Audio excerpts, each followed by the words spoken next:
Good to have you with us on this holiday. We begin this morning with the January 6th hearing set to resume this week. The House Select Committee investigating the Capitol attack has held 3 public hearings so far, trying to make the case that former President Trump promoted election fraud conspiracies he knew were false in an effort to stay in power. 3 more hearings are planned for the coming days. The next one is set for tomorrow afternoon. NBC News reporter Julie Sirkin joins us now with the latest on that and a preview of what's ahead. Julie, good to see you. So each of these hearings has had a theme so far. We're expecting this Tuesday hearing to focus on the effort to overturn the 2020 election results at the state level. So what should we expect specifically from that?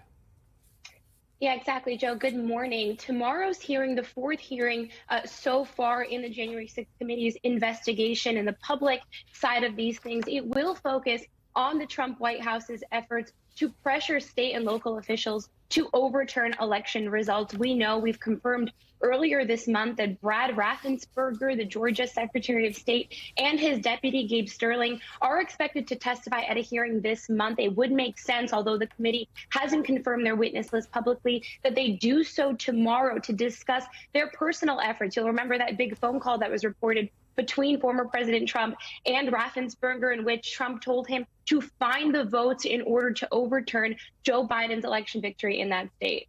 So these hearings, we know, are designed to present what the committee has uncovered so far, but we should note their investigation is not done. It's still ongoing. And committee member Adam Schiff says they are looking to hear from Ginny Thomas. That's the wife of Supreme Justice Clarence Thomas, whose name we've heard a lot in recent weeks. They could also subpoena the former Vice President Mike Pence. So what can you tell us about the work that is still going on behind the scenes as they continue their investigation?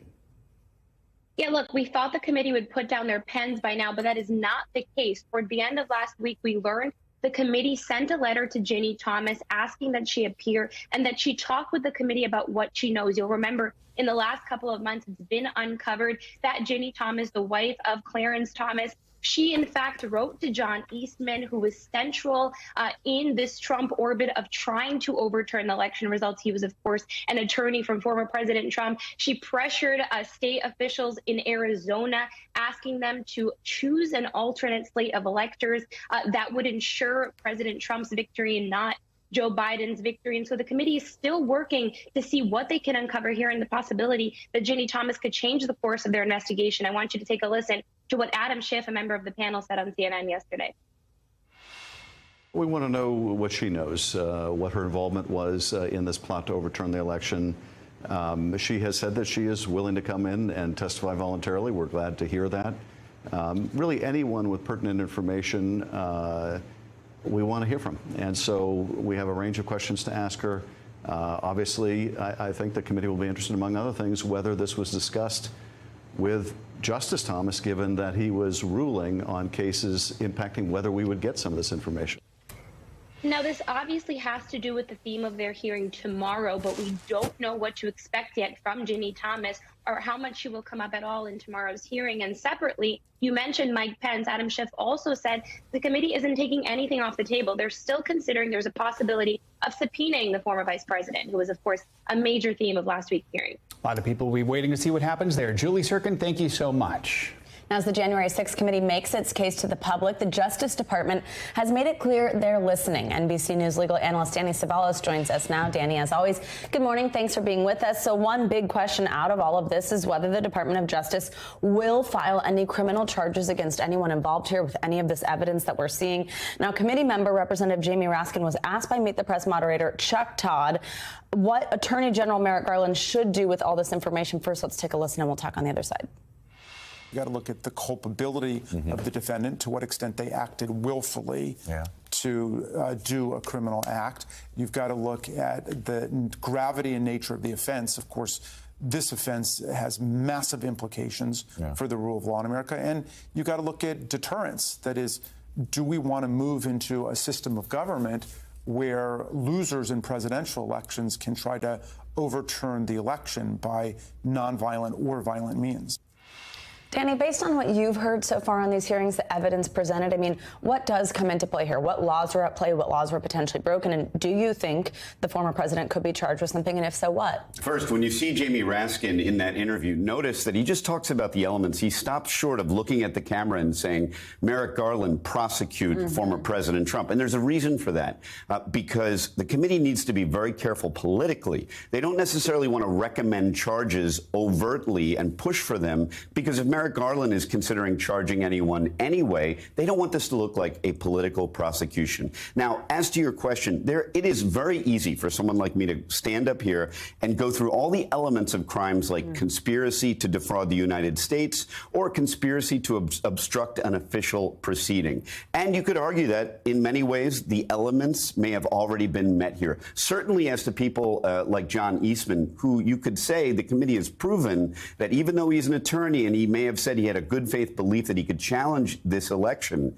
that he went forward being willfully blind to the fact that the election was lost, and he continued to pursue these theories. So even though someone like me could tell you, I think all the elements have been met, there is so much more involved in Merrick Garland making a decision to prosecute, because we're not really hearing, because this is a one-sided affair, the potential defenses, one of which would be the genuine belief that the election was not lost. And you even saw Trump in the last day post on Truth Social that I genuinely believed the entire time that the election was stolen. I still believe it today. That is a very strategic thing to do, because as long as he believes, and it's in good faith, and that's the real tricky issue, but if he believed that he had lost, or excuse me, that he won and it was stolen from him, then arguably he's allowed to pursue these avenues. But, you know, more and more, those avenues are being cut off because of all the testimony that he pressured Mike Pence. He went about this in a way that wasn't apparently legal.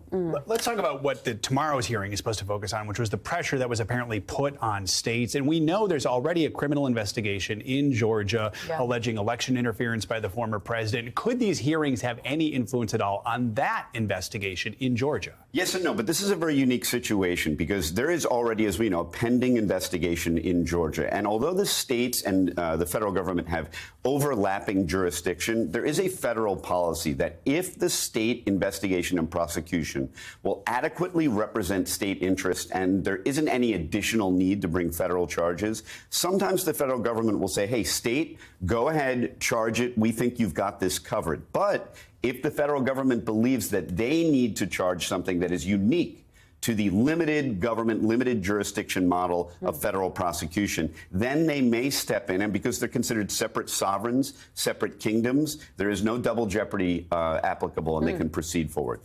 Danny Cevallos, as always, we so appreciate, you walking us through this. Thanks for being with us. Good to have you with us, Danny. Now, staying in Washington, the White House is gearing up for yet another crucial week as the president looks to not only get a handle on inflation, but also ease fears of a looming recession for an anxious nation. NBC News Now correspondent Malia Barrett joins us now from Rehoboth Beach in Delaware. Malia, good morning to you. So first things first, how is the president planning to address the high prices so many Americans are dealing with and have been dealing with for so long now? We heard Treasury Secretary Janet Yellen mention a federal gas tax holiday over the weekend. So is this something the president is actually considering? It is something the White House is looking at. They're also considering a gas rebate card for Americans. But the president and the White House have been messaging over the weekend that tackling inflation is their top priority, especially after that rocky week we saw with the economy last week. But it's important to note that there is that separation between the Federal Reserve raising those interest rates and what the White House can do. We saw several cabinet members on the Sunday political shows yesterday talking about how a recession is not inevitable. Janet Yellen, the Treasury Secretary, predicting that while inflation will remain high this year, she does expect to see it come down in coming months. But I want to note, Energy Secretary Jennifer Granholm noted about the gas tax, potentially the holiday, that would reduce prices about 18 cents just in the federal gas tax itself. But she did note that that money goes to funding roads and infrastructure, which is something this administration has worked very hard on. And so that's why we haven't seen that immediately take effect right now, because they're trying to see, the White House trying to see how else they can bring down prices elsewhere before having to take that step, Joe. Switching gears, Maura, we know that there are stalled talks in the Senate over gun reform right now. Could we see the president perhaps consider stepping in at some point to try and get this deal across the finish line, especially with Congress getting ready to go on recess soon? Well, President Biden says that he supports the framework, but there are some key elements missing in what Congress has presented. He addressed some of this with reporters here in Rehoboth over the weekend. I want you to hear some of what he said about what he wishes was included in it. Satisfied with the progress on gun legislation? Pardon me? Are you satisfied with the progress on gun legislation? In Delaware, I am. See what they did in Delaware? No, what's that? Passed the assault weapons ban, limited the number of... They did what I did years ago. That's what we have to do. But I am happy with progress. I'm prepared to sign it, and I'm ready to go. So he would have preferred to see an assault weapons ban and an expansion of background checks. So now the president has kept a healthy distance from these conversations because we saw what happened and how things got delayed when he got involved with the Build Back Better plan, for example. And so right now he is in conversations. We know he's been having conversations with senators throughout this process. And like you heard, he said he's ready to sign it when he comes to his desk. But that might be why we're not seeing him get directly involved right now, Joe. And Maura, we saw the president on his bike there, which reminds us that he fell off his bike over the weekend, got a lot of attention. Real quickly, how's the president doing? Well, you saw him that the exchange with the reporters came after the fall. He had gotten caught, his toe caught in the toe cage there, which you can see on your screen. The president quickly popped back up, said he was okay, and then the White House telling us shortly after that no medical attention was needed. So clearly he was in good spirits after the fact. We were told that he was looking forward to spending the rest of the holiday weekend here with his family, Joe. All right. We'll stop showing that video now. Malia Barrett, thank you so much. Appreciate it. Now to the big news over the weekend involving COVID-19 vaccines. The wait is over for parents wanting to get their youngest children vaccinated. On Saturday, the CDC gave the green light for Pfizer and Moderna vaccines to be administered to children as young as 6 months. Dr. Bob Lahita, director of the Institute for Autoimmune and Rheumatic Diseases at St. Joseph Health, joins us now. Hi, Dr. Lahita. So when can we expect to actually start seeing these shots available to kids that age? Where can parents go to get their children vaccinated? Okay, Savannah, we're going to see the shots as early as tomorrow, and parents can go to their pediatricians. There will be vaccination clinics popping up in different healthcare centers and hospitals. CVS is able to give the shots to children 18 months and older. And I think the best thing to do is to call your pediatrician if you have any questions to find out where the shots are being offered. All right, a couple more questions for you also. So as we said, the CDC gave the green light to both Moderna and Pfizer vaccines. So if parents are able to choose, what should they know about each vaccine? Are there any differences between the two or potential side effects? Yes. Okay. Let's start with the two different vaccines. Both Pfizer and Moderna have the vaccines for children. They've been working on them for about a year or more. Pfizer, 6 months to 4 years of age. Moderna, 6 months to 5 years of age. Now, the Pfizer series is a 3-dose injection, 3 weeks apart for the first 2 shots and then 8 weeks for the third shot. That's about 80% effective, according to Pfizer. Moderna is 2 shots, 4 weeks apart. According to Moderna, that's about 51% effective. Now, if your little one gets the injection, you can expect increased fussiness, maybe a little bit of sleepiness, and maybe pain at the injection site. And some of the children rarely have a low-grade fever. So that's what parents can expect. A little bit of fussiness. I get it. No one likes a needle. All right, doctor, there are, though, a lot of parents who are hesitant still to get their kids vaccinated. In fact, according to a recent study, just 18% of parents of children under 5 said that they would vaccinate their child against COVID-19 right when this vaccine becomes available. Nearly 40% of those surveyed said they would wait and see. What advice would you give to the parents who want to wait and see? What do you think about this? Well, you've got to understand, Savannah, that this pandemic is not over by any stretch of the imagination. People think it's all over and we can just go on and do our thing the way we did back 3 years ago. But, 440 children have died from COVID since January of 2020. And kids that are below the age of 4 tend to be hospitalized more often than children above the age of 5. And this also includes the ICU. So it's not a worry-free time, and parents should not take this lightly. If your child has any susceptibility, certainly you should get the vaccine, but even a child who is normal and very, very healthy, and I've said this over and over with regard to adults, we just don't know who is going to adversely react to the full infection. So I advise you to get vaccinated. Dr. Lahita, as always, we appreciate you, and we know the parents do this morning too. Thank you. Thank you. New this morning, we are following 2 deadly shootings in 2 major cities. In New York, the NYPD is investigating an overnight shooting in Harlem.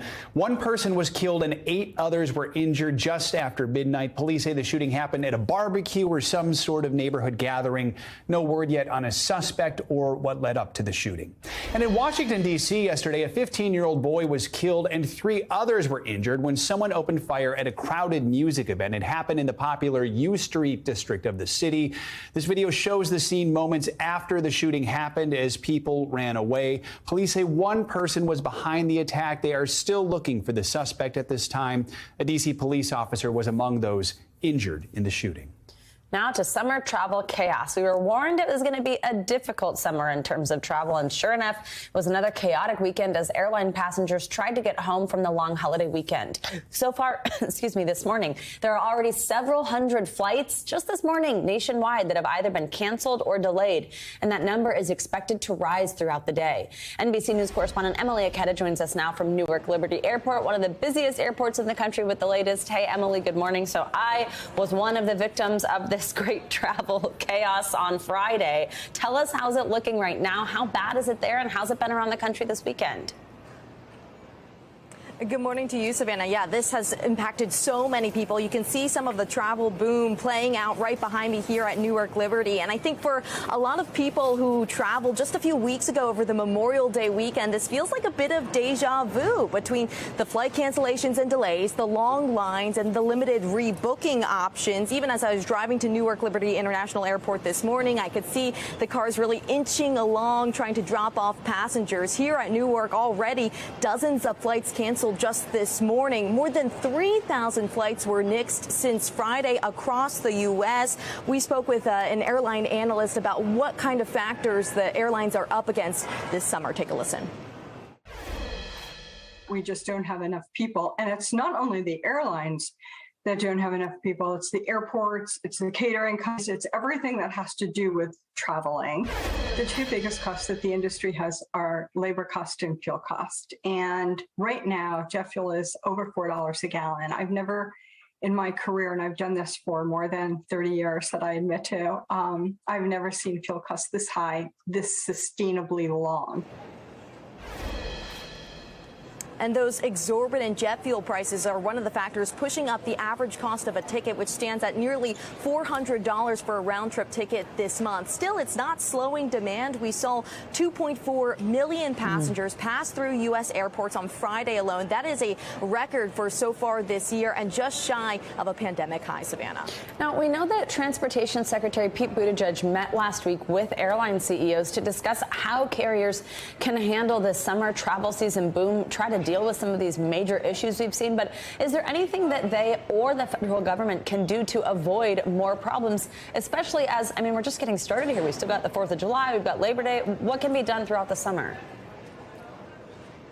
Yeah, many people haven't even begun their summer vacations yet. The Transportation Secretary, Pete Buttigieg, really pushed for increasing the number of customer service representatives within airline companies.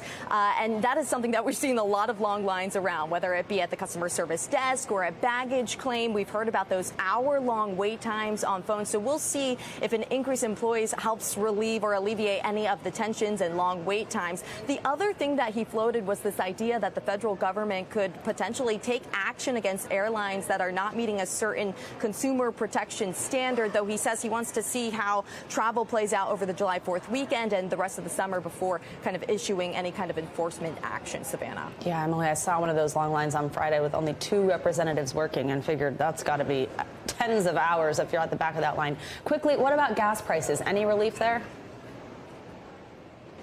So I think that we're going to see gas prices remain pretty high for as long as volatile crude oil prices remain so volatile. That's hovering right now around $5 a gallon. That's up more than 60% compared to this time last year. One other thing I will add is we saw a 10-cent increase within just a week span in 10 states, Savannah, so still pretty costly to hit the road. Emily Aketa, thank you so much. Now to the observation of the newest federal holiday, Juneteenth. That's right. It's been 1 year since President Biden signed the Juneteenth National Independence Day Act, making it a national holiday. It commemorates June 19th, 1865, when the last enslaved African Americans in Galveston, Texas, were finally told they were free, more than 2 years after President Lincoln signed the Emancipation Proclamation. And celebrations are being held all across the country to mark the day. NBC News correspondent Shaquille Brewster joins us now from Chicago. So, Shaq, tell us more. How are they celebrating where you are in Chicago and across the country?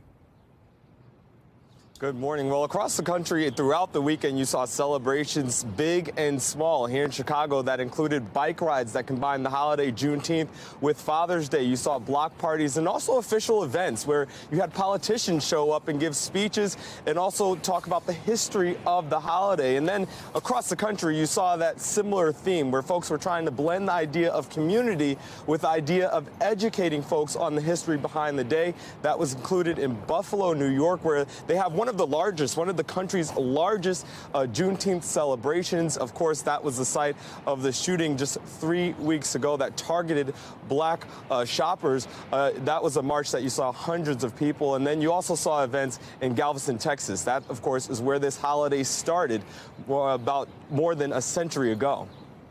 As we mentioned, Juneteenth officially became a federal holiday just last year, and now awareness and appreciation of the holiday continues to grow. A Gallup poll, here it is on your screen, shows a significant jump in the numbers of Americans who say they have a lot or some familiarity with the holiday. What have you heard from people that you're talking to there?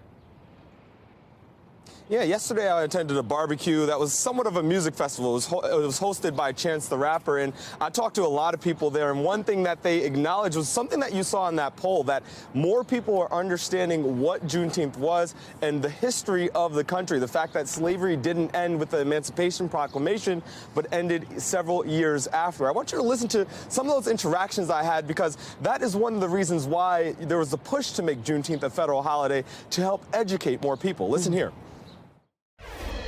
I'm very happy this is a federal holiday because, to be honest, I really didn't know anything about it, you know what I mean? And so I'm still learning, you know, about my particular culture. We need to have those conversations. It's uncomfortable. It's true. It's uncomfortable. Slavery was uncomfortable. We need to talk about it. One thing to note, not everyone has this as a paid day off. In about half of the country, states have not recognized it as an official holiday. So while it is a new holiday, it is not a paid holiday for millions of Americans, Savannah. And Shaq, some corporations and organizations have been criticized for commercializing the day. Tell us a little more about that and how companies are trying to strike the right balance. Yeah, you're seeing a lot of criticism on social media, especially in the weeks leading up to this holiday. One retailer, the largest retailer, actually, they released a special Juneteenth edition ice cream. There was also a Juneteenth watermelon salad that one of the children's museum in Indianapolis released. All of that caused backlash. The companies apologized and said that they were working on being more sensitive to this. But that gives you an idea of the tension as people are trying to, and companies and corporations are trying to acknowledge the holiday, but some experts say are not doing it in the right way. I want you to listen to a little bit of how people are understanding and interpreting this balance and the nuance that this holiday brings.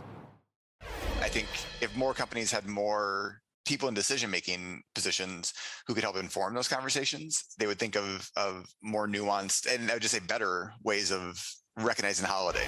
If you must profit as a company, to do so in a way that is not offensive, that does not perpetuate stereotypes, and that really is thoughtful. You know, if this sounds familiar, this is a similar frustration that you hear from many members of the military community around Memorial Day, or many members of the LGBTQ community during this Pride Month. It's the idea that, yes, it's a holiday, but you need to be sensitive as you approach it, especially if you're a corporation trying to or selling products that could potentially make money off of it. Important point there. Shaq, thanks so much. Appreciate it. Thanks, Shaq. And now let's take a look at your morning news now weather. Michelle Grossman joins us. Hey, Michelle, good morning. Hey there, guys. Great to see you on this Monday. And the big weather story remains the excessive heat across the country on this last day of spring. We have that stubborn pattern with a big area of high pressure. It's like a heat pump just bringing in that heat and humidity, and that will remain all week long. This is what it looks like, that big area of high pressure, the jet stream so far to the north. And we're going to break records once again this week. 71 records possible this week as we're looking at triple digits. You factor in the humidity, it's going to feel like 110 in a lot of spots.